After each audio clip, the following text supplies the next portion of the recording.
I'm a resident of Ward 8. My concern and why I'm here at council today is because of a proposal to turn our neighborhood,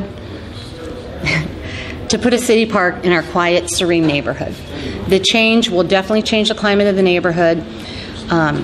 Our councilman is not representing our views, the constituents. My husband and many neighbors have gone door to door.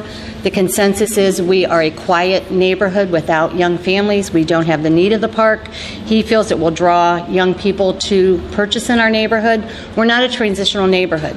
Many are original homeowners. We've been there 10 years. What will happen is if this becomes a public park as opposed to a church grounds, it will bring crime, it will bring littering, it will bring loiter, noise, things that don't exist in our neighborhood now. And it's undeniable because these issues are in our city parks that we already have, and the city can't handle that. They're not maintained well. It will just change the total dynamics of what we moved to that neighborhood for. And I'm disappointed in Edmund Mack. I supported him as a politician, feeling he was going to represent the constituents, and he has failed us. And that $10,000 can be spent in our ward. I'm not saying not to, just not at St. Mark's. St. Mark's Church has got themselves into a situation where they need help. That's their internal problems. It should not be we taxpayers coming up with a solution for them. I am very passionate about this, and I hope that my representative and city council and the church listens to the residents around St. Mark's Church. Is there any effort to find a candidate to run against Councilman Mack? Oh, I don't know, but I guarantee you, whoever it will be, I will try to support them. I will have a sign in my yard. We supported and endorsed Mr. Mack, and he has failed us. And I regret telling friends and neighbors to vote for him. And I've said these things. I'm very passionate about this. I'm upset about it because I don't like the way I feel about Representative Mack, but he has brought this on by his lack of representation and his loyalty to his constituents. Have you had a one-on-one with Councilman Mack about this? Yes. We've had social media discussions. We've talked in person. We've walked to the park with him. He lives 2 houses away from us. I am now to the point where I'm not discussing with him anymore. I'm done with Edmund Mack. Derek Gordon, who is the park commissioner, has been a family friend. I still have faith in him. His being aligned with Mr. Mack, I think, is a problem for Derek.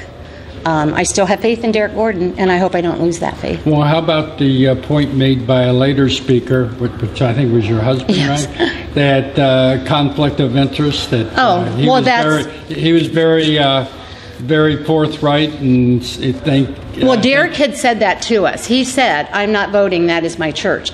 But I also feel Derek's a great young kid. He has grown up.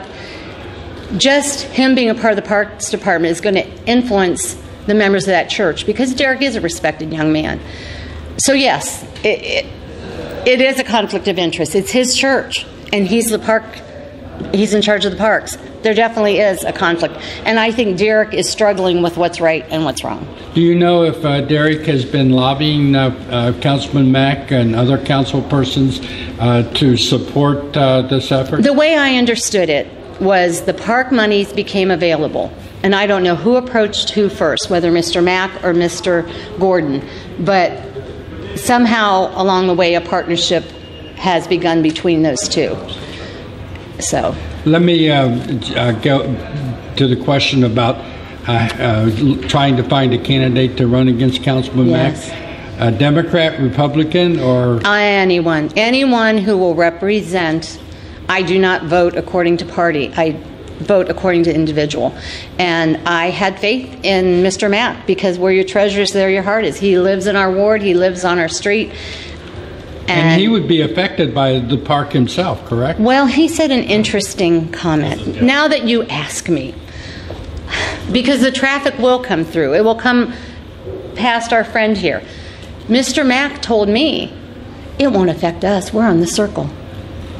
Okay. That's a selfish comment. Okay. It probably won't affect us as much, but people come on our circle now because they think it's a cut through, and it's not. So he included your family in his grouping, is that correct? Well, in the grouping of people who live on Olinda Circle, right. Yeah, because the traffic won't come directly. Which includes the councilman, correct? Exactly. Okay. Exactly. Okay. Yes. Very good. I thank you for letting my opinion be known. Okay.